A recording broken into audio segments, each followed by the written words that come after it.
Hello, my cool cats and kittens. How are you today? It's the Brain Smasher. I'm gonna try and knock out a collection update. I don't have a lot of time. 38 minutes later, we all know where this is going. I've got a ton of shit in, as usual, and I need to bust out a video before it amasses to too long of a video. In the background, per usual, an album from 1997, Diplodocus' The Arc of Thought. I really need to get on picking up this project's 2 earlier releases because this shit is great. Kind of always reminded me of like a more darkened and vampiric My Dying Bride in a way. That's just kind of my hot take on it. I've had this forever. I don't listen to it all that often, but I really like it. I've always really thought it was pretty great. So, ton of CDs, ton of LPs. I actually, I can't remember if I talked about this in my last video or not, sans live stream insanity, but the vinyl preamp that I was using shit the bed, and I wound up buying a new one. I was like, alright, I don't want to skimp on this, I need to get a good one. What's a good vinyl preamp? I'm not a fucking sound gear, high-tech, whatever nerd at all. So I looked up reviews, I found one that was good, and I have been super impressed with the vinyl preamp that I got. I didn't know I was up for that big of an improvement. So like, I've been really kind of nuts about vinyl lately, and it's been a lot of fun kind of like rediscovering old albums and making them sound really good. Also picked up a new set of speakers, some really well-reviewed Sony bookshelf speakers. I need to can the old ones and shelf the new ones. Even though they're smaller, like bookshelf speakers, they can crank out volume every bit as good as these older speakers were. And I've been borrowing these old speakers from my man John for about 10 years, funny enough. But these speakers are fucking amazing. I'll put links down below. Some people have been asking me for like gear questions, what kind of setup do you use or whatever, and like, I don't give a fuck about that, but I'll put links down below if you're at all curious to check this stuff out.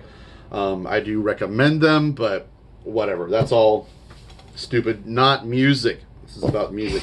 So, I don't know, I got a ton of stuff in here. If you watched 2 live streams ago, my buddy John Rosenthal was on with us, and he writes for Decibel.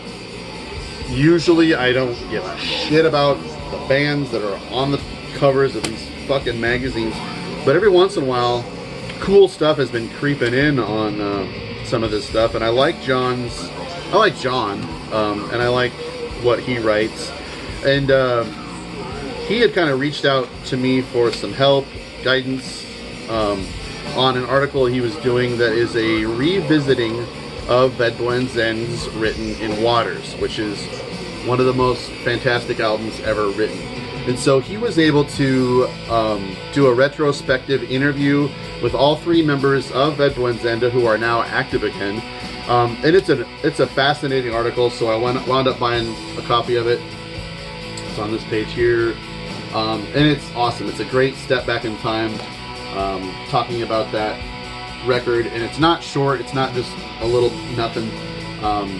So first issue of Decibel I bought in years, but it fucking ruled. It was just so fun to just celebrate that record. So fun. Let's see, where do I start? I got this in, I really do love Ash Borer. I saw them live many years ago. So I thought, you know what? I haven't picked up their most recent one. This thing is beat to living hell. My mailman must be really pissed at me lately. I think that's probably the case. I'm lucky the disc wasn't cracked, but it is kind of in shitty condition now that I look at it. It played fine. This is a killer record. The Irrepassable Gate. Ash Borer rules. You all ought to know them. Let's see here. Also on the modern black metal tip. So like, you should know I don't fuck with depressive, suicidal black metal whatsoever. But I was checking out year-end lists, I don't know, 2 videos ago or so. You may have seen me just falling in love with Sadness. And I've got another Sadness record here that it continues to hold up. Blew my goddamn mind. So this one is called Leave. Came out on Avant-Garde's sub-label Flowing Downward, and it fucking rules. I can't believe how impressed I am with this project. I'm treading lightly because it's like the kind of thing where if I'm not in the right mood, a misstep might kind of set me off on thinking otherwise. But so far, I've listened to 3 Sadness full lengths, and they all blew me away. Can't believe it. I'm on a time constraint here, so I got to get to work in 19 minutes. So we are blazing through these. Also picked up Immortal Fate, beautiful reissue with the Faceless Burial EP added onto the end of it. This was originally recorded in '93. Notes, yes.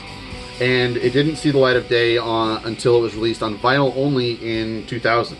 So it's been pretty hard to get a hold of until it was reissued. Some liner notes. If you don't know Immortal Fate, it's a really, really killer kind of sludge, black metal, grindcore kind of melding together. It's super vicious, raw, and just disgusting. It's super satisfying in that way. But yeah, I've always wanted to get a copy of this on vinyl, and so luckily I don't have to pay $1 million for it. Also picked up, so there's another YouTuber doing stuff. He's got an amazing collection. His name is Analog Archives. I'll put a link down there for you to check him out, subscribe to him. Dude's got an amazing collection. Mostly, kind of like, I feel like I kind of nest somewhere between like 94 and 2000 black metal kind of stuff, but he's kind of more like really early death metal. His death metal demo collection is insane, just like fucking Ken from Ken's Death Metal Crypt. But I've been seeing this pop up in a few videos. I think Eric Bauer talked about it, and then so to see Analog Archives talk about it, I was like, you know what, fuck it, I'm pulling the trigger on that. Mega Slaughter, Calls from the Beyond. Originally released in 1991. These guys were from Sweden, and I don't know how this thing isn't more talked about than a ton of other releases of this ilk. Production is amazing. Like, it wasn't Sunlight Studios, if that's the only thing you can really take away from it. But it fucking rules. In comparison, honestly, I think I like this more than the debut from Unleashed. It's just got a lot of that kind of crusty D-beat kind of influence going on, but it's a death metal record through and through. It's so satisfying. Rules. I kind of hate that I'm having to like give you really short reviews on these things, but you'll live. Another one, Osculum Infame. Torno Faglitha. This was originally released in 1997 on Mordgrim Productions. Fell into obscurity, super rare album. So this reissue came out on Impure Wedding last year. I've only given it a spin and a half or so, and maybe I'm not in the mood. I'm a little underwhelmed. Some of the like synthy keyboard parts remind me of like make me feel like I'm playing a Sailor Moon video game or some shit. It's kind of weird. Maybe I'm just not into some like necro black metal for the moment. But yeah, picked it up. Been wanting to pick that up for a long time. Also, upon Eric Bauer's suggestion, picked up this Massacre with Requiem. This was originally released in 1991 on Osmos Productions. So it was a response video to Marty's, I don't know, getting into death metal, meaningful records kind of thing. So I decided to finally pull the trigger. I've always been curious about this band, and honestly, it's not doing it for me. It's kind of clumsy, it's kind of missing the mark, it kind of trips over its own feet. There are some riffs, but when there's a good riff, it's like the rest of the band is just like scattering around to try and figure out how to get behind it. There's just not a lot of cohesive energy to it, and it didn't impress me a whole lot. The vocalist is absolutely insane. The vocals are great on this thing. But I'm just super distracted by how like unconcerted, untight, untuned a lot of the instrumentation is on it. So I don't know. We'll have to revisit that a couple times to see if it maybe finally clicks for me eventually. Let's just blast through the CDs for the rest of the way. Necromass debut. This band was from Italy, 1994 on Unisound Productions with Mysteria Mystica Zotriana. I've always seen this album cover and just thought, wow, why would I buy that? But here we are, buying a basically a cock and balls on a black metal album cover. I've always been kind of curious about it, and I've been really interested in picking up some of those like kind of early to mid second wave bands that aren't from Scandinavia. So I found this for pretty cheap. It's remastered, but I gotta say, it sounds like the vocalist must have remastered this, because his vocals are dead center, up front, unavoidable, ruin the whole fucking thing. Great riffs, awesome instrumentation. This would be an awesome record if the vocalist didn't fucking sing 2 or 3 tracks over every second of the goddamn music. It's such a disappointment. There's great music behind this guy, but fuck, man, I just want to punch the singer out cold and listen to the amazing music going on here. This has a bonus track and 2 demos also remastered. So the good news is maybe the remaster sucks and the original mix is a little bit better. I don't know. What do you think? Also picked up Gorefest False. This is a 2 CD compilation with Erase on it. I bought this a couple months ago and sent it to Marty because I couldn't stand it, but I've been always kind of needing to pick this up. I also need to pick up Mind Loss for sure as well. But just kind of coming around to get familiar with Gorefest. I don't know what it is. They're just one of those bands that were just kind of never right there. You never see them used. And a lot of this Nuclear Blast stuff is kind of hard to chase down. So just kind of coming around to picking up this. Good stuff. It's brutal death metal that's a little bit more musical, a little bit more riffy, melodic here and there. Just kind of a mixed bag for back around their time period. They were a little bit late to the game as far as their other kind of country mate brethren and label mates and kind of stuff. And they were a little bit more, I think, musical and complex than everybody else who was just doing sheer brutality back then. So, not to say that that's any reason to dislike Gorefest or this album at all, but I kind of think that may be why this is an album that was somewhat avoided by a lot of the other people who were into the everything else of the day, Bolt Thrower, Carcass, all that other stuff, Morbid Angel.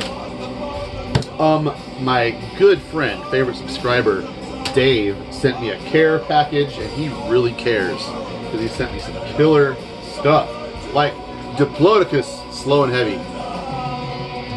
I've been listening to this a lot. This fucking rules. I think this was limited to 300 copies, and he managed to snag a copy for me. So, dude, thank you so much. This fucking rules. Like, I don't know. Can you call this dungeon synth when it's not? It's Dino synth. Fucking Diplodocus rules. He and I have also been talking quite a bit about this album, Ataraxy, Where All Hope Fades. This album was on Dark Descent 2018, and it kind of like snuck in there beneath all the fanfare for all the other Dark Descent bands who are a lot more like brutal, maybe technical and kind of spaced out. This is a more doomy kind of death metal style. It sounds a lot like Candlemass to me. It's really, really good, and I'm just stoked to have the recommendation from Dave and have a gift from him as well. These guys were from Spain, and yeah, it's really, really memorable. And honestly, like, the more you listen to it, the more the layers kind of peel back for you, and it just gets better and better and better. I've listened to it 3 times, and I'm really eager to check it out again and again and again. And it isn't often I put in an album and like I'm curious but satisfied by the end of it, but again, like a couple days later, I'll be like, I don't want to listen to that Ataraxy again, you know? He also sent me a 7-inch from Catus Cruentia, sorry. And Cult of Ibon. This is a couple of Greek black metal bands, not really black, but I don't know. When you get to Greece, it's kind of like Black and Death are like right alongside one another. I'd be interested to find out, are there any like Greek black metal bands that are like way more monochromatic and like necro than the Rotting Christ and Barathrin kind of stuff. Anyways, great stuff. It's really musical, fun, melodic, and catchy. Killer artwork. I love that shit. Oh! Speaking of moaning emotional stuff, Dave also sent me the new one from Grift. This is Viewdet. I still haven't listened to this. I have been really busy working in the yard. This came out on Norbis green vinyl. I'm not sure if you can see that. But probably this weekend. I got a 3-day weekend and then a 4-day weekend coming up. Gonna try and spend a lot of time out in the forest looking for mushrooms, but also gonna spend some time spinning records and maybe live streaming, if I'm being honest. I'll have a lot of fun live streaming with you guys. Also, let's just finish up the Dave pile. He also sent me the new one from Volan. El Tigre del Sur. This is a one-sided 45 RPM 12-inch. And if this isn't any indication of things to come for this project, holy shit, we are in for maybe even better Volan material. And I loved their last full-length. I really need to come around to getting the rest of this band stuff because this shit absolutely rules. I've got about 10 minutes left and about 6 records to get through. No. Dave also sent me I Shall Become Wanderings. Y'all know who put this out, Craig Lagace, former YouTuber, turned badass. White vinyl. This originally was released in 1998. Kind of like of the moment 90s black metal from Illinois. And he managed to peel the rights away from Moribund Records to release this. Good job, Craig. Let's see. That does it for the Dave pile. I also picked up, as among a lot of other of you probably did, The Ending Quest by Gorment. I've had the Necroharmonic discography CD for a really long time and always been a fan of that, but the chance to own it on vinyl, killer. Really minimal stuff here. There's really nothing fancy, black vinyl. But this was a killer Swedish death metal record that came out in '94 originally. I'm really liking having these notes here if you're following along. That way I'm not going, that's why my videos are 38 minutes long, because I fucking look for the year on the back of every goddamn release. And it's never there. Mighty Worm also sent me a killer package of goodies. Storm from Penfaga and Drengskaper. Hadn't had these on vinyl. I just kind of skipped out on them. But now that I'm kind of crazy about vinyl, I'm looking forward to spinning these great records on the LP. Also, The Hunt from Ulvasong. I haven't heard this one yet, I don't believe, but I was really into their previous one. Like acoustic Canadian kind of. I don't think there's any metal going on here. It's just kind of like volley or the acoustic Ulver stuff. There's a lot of other kind of, I don't know, neo-folk, maybe. There's a lot of other stuff kind of coming up just like that. Now for the Big Bang End. This is New Light Choir. I picked this up from their Bandcamp. It was pretty cheap, but Svart Records put this out. And if you're ever bored and you're just kind of looking for something new, I recommend going to Svart Records' website. And they have a ton of bands that, I don't know, are underappreciated, kind of unknown. I don't know a lot of that stuff. They do some killer reissues of like old bands and some kind of now active kind of stuff. They've got a great lineup on their label with a lot of diversity to it. So every once in a while, I'll just go to their website and check out their bands. And I fell in love head over heels for New Light Choir. And finally decided to pick this up. This is Torchlight, 2018. Not my usual kind of ilk. This is kind of like a traditional heavy metal kind of deal. The vocals are clean on this. but it's not like soaring kind of power metal kind of stuff. It's not very melodic or anything. In fact, everything about this record is kind of chill and kind of understated, and I really like how humble it is about that. I kind of get sick of a traditional heavy metal band just like overselling their truism, or you know, the tropes that make that genre boring to me are pretty much all gone here. New Light Choir is taking that kind of thing with a more down-to-earth, humble approach, and I really appreciate that about it. And one thing I noticed, like right off the bat, is the drumming reminds me a whole lot of Fenris's approach to drumming on his last couple of albums. Real laid back, kind of in the pocket, groovy, just really tastefully written, kind of 70s influence, like Uriah Heep kind of drumming. Also of note, the vocalist on here just does a really great job of writing like catchy harmonies and choruses. It's got this overall kind of like witchy sort of vibe to it, kind of vampiric sort of quality. There's also a lot of underlying, I think, guitar synth harmonies going on. Just solid songwriting, tons of great guitar harmonies going on.